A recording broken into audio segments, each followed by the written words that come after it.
Good evening and salutations, my Jade fans. Alright, I'm not really understanding Trina at this point. She talked to Ava about going to Paris, and I remember Curtis listening to this saying you should go by yourself and just kind of just do you, discover who you are, and Spencer will be there when you get back. But it seems like she's still going with Spencer. And after they talk about that, Ava's like, listen, I want to sit there and try to get justice for you. You can get justice for what Esme did, but I can sit there and try to get something for you. And Trina is like, but I don't want to be the reason to separate Ace from her mother. And I'm kind of just like, this is the reason why for me, Trina is, I don't like her, but I don't hate her either. She's just very middle of the road. Trina was going to go to jail for a crime that she didn't commit. Because, Esme was just this evil, spiteful girl, right? Now, I understand the reason why she got her out of jail in the first place. Because, she wanted to sit there and pretty much raise that child in jail. So I understood why you got her out of jail. But now you're saying that you don't want her to be separated from Ace. And I mean, my whole thing is like, it's not like Ace don't have people to care about him, to love him, and everything like that. But she got to pay for something, right? And she put you through hell. She put you and your family through a nightmare. Why are we showing any amount of grace towards Esme at all is just beyond me. It really is. Now, I saw in the previews, she was just saying you gotta pay, and I'm just like, well, unless it's an ass whooping, I don't really understand what you mean because you don't want her to go to jail because of Ace. So what is she just going to get bad juju for the rest of her life? Like what? I'm so confused at this point. Um, Nina comes to visit Cyrus. It's like the Ninaisms in this woman is just beyond me. She blames Cyrus for her marriage, failing, Sonny and everything like that, and Willow wanting nothing to do with her. She blames him for that. And I laughed. I was like, bro, you know what? At least at this point, you are keeping that same delusional ass energy. I love it and I'm here for it. Cyrus is not there talking about how, oh, I did it to free you. It was going to come out sooner or later anyway, which he's exactly right about. I mean, once Cyrus knew, it's just like, come on, bro, just tell the damn truth. But she's like, hey, listen, I need you to sit there and drop the charges. We could do some sort of bartering system or whatever. I'm wondering what is it that you have that Cyrus needs. The only thing I can think of is money. That's the only thing I can sit there and think of.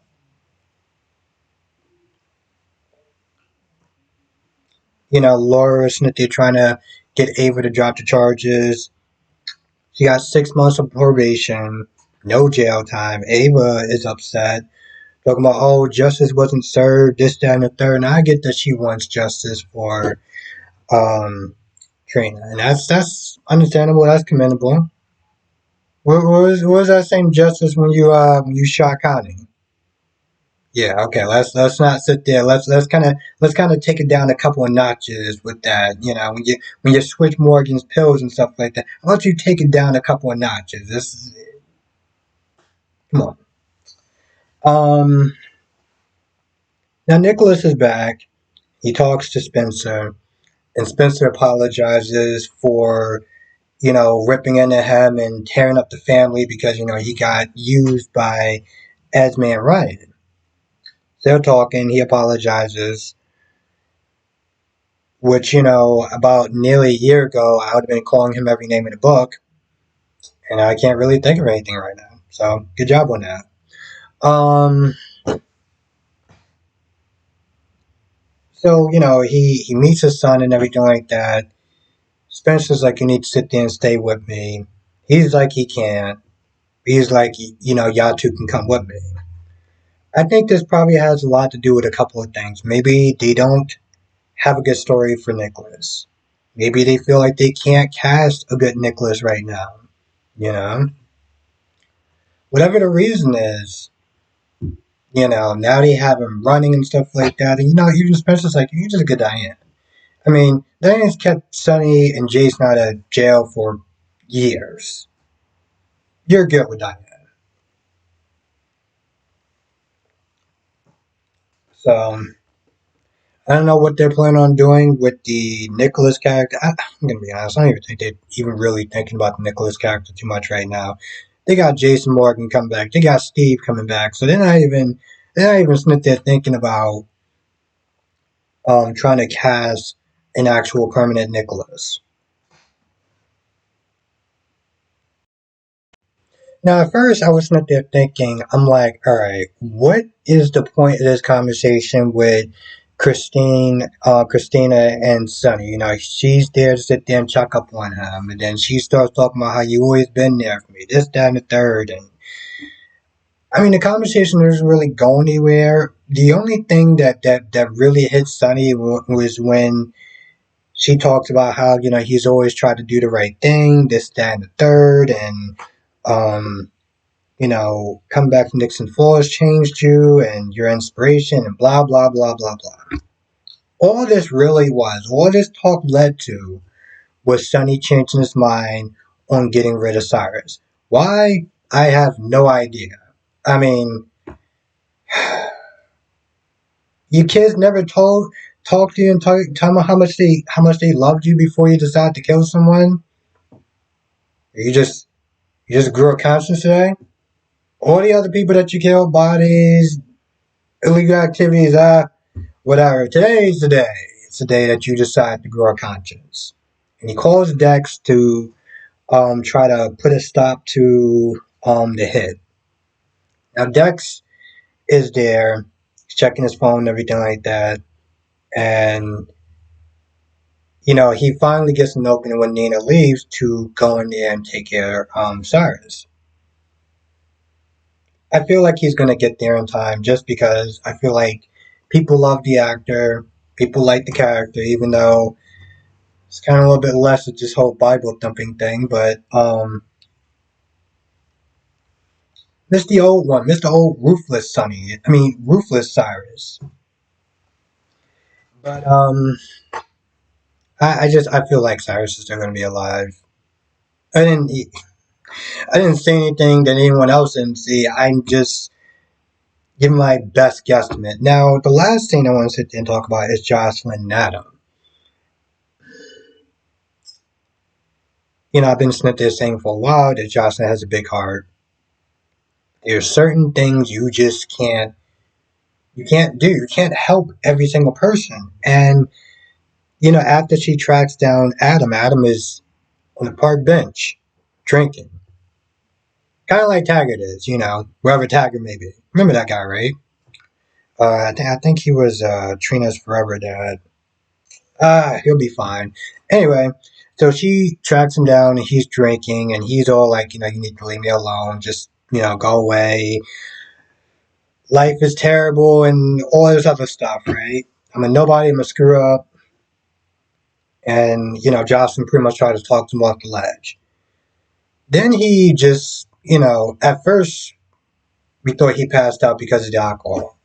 But then he's been taking all those caffeine stuff or whatever pills he was taking, mixed in with the alcohol. So he just, he collapses. She calls 911.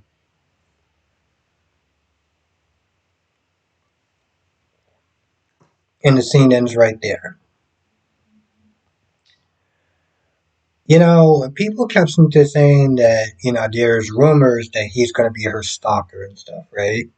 And maybe this is how it starts off, right? Maybe that's how it starts off.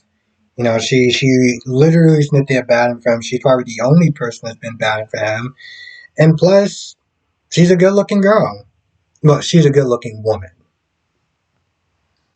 Um, and so, you know, that helps with the whole him probably, you know, probably being obsessed with her because no one's ever probably looked out for him in his entire life, and not even his own parents, which is just heartbreaking in itself. So I think maybe this is how it starts. If that's, you know, if you want to sit there and believe the rumor mills, Laura gets Marty to sit there and represent Esme. Molly's there. And like I said, you know, she's not going to really be serving any jail time. And then afterwards, Laura's not there talking to Esme. It's like, well, you know, it was kind of dicey for a little bit, but aren't you glad that you actually, you know, told the truth and you unburdened yourself? And I'm just like, no. Because if she didn't say anything, then no one wouldn't do anything, and you wouldn't have to then go through all this, you know, oh my God, let me sit there and try to, you know, stop Ava from pressing charges. So after you went through this whole thing, you just happen to see Martin there. Now you're like, isn't it a good idea that you told the truth? What the? How do you even sit there and say that? Laura is just, she's another woman that I'm very just mind effed about, you know. I mean, I know that by blood, Cam isn't your grandson, but like, this chick literally sat there and, you know, filmed a very intimate moment between him and his girlfriend, who is Carly's, you know, well, I don't know how close she is to Carly, but my point is, or maybe is that, would Jocelyn be considered her aunt, Aunt Laura? Either way, she did something really terrible, and you going to do bad like there's no tomorrow. Like, let this chick spend some time in jail. It's not like the baby's gonna be going to jail. Baby's gonna be fine. Like, I don't get it. I don't understand why she snipped that band so hard, knowing what she did to Cam and Jocelyn. I really don't get that. And then towards the end, she's like, "Aren't you glad you did the right thing?" No. Anyway, I feel like that's pretty much about it. I can't really think of anything else. I might have missed one or two things, maybe minor, maybe major. But as I always sit there and say, come to the live stream tonight, 8 p.m. Eastern, 5 p.m. Pacific. We'll sit there and talk about all the shows, General Hospital, Days of Our Lives, Born and Beautiful, and Young and the Restless. And if you're not a member, make sure you hit the button in the description box below. Become a member. Do exclusive live streams for members only, videos for members only, first take videos that I do for members, and then before I put out to everyone else, and members monthly shoutouts. Where I announce each name to sit there and show my gratitude, just how much I appreciate you being a member. So with that being said, I'm gonna go. I'll see you in the next video.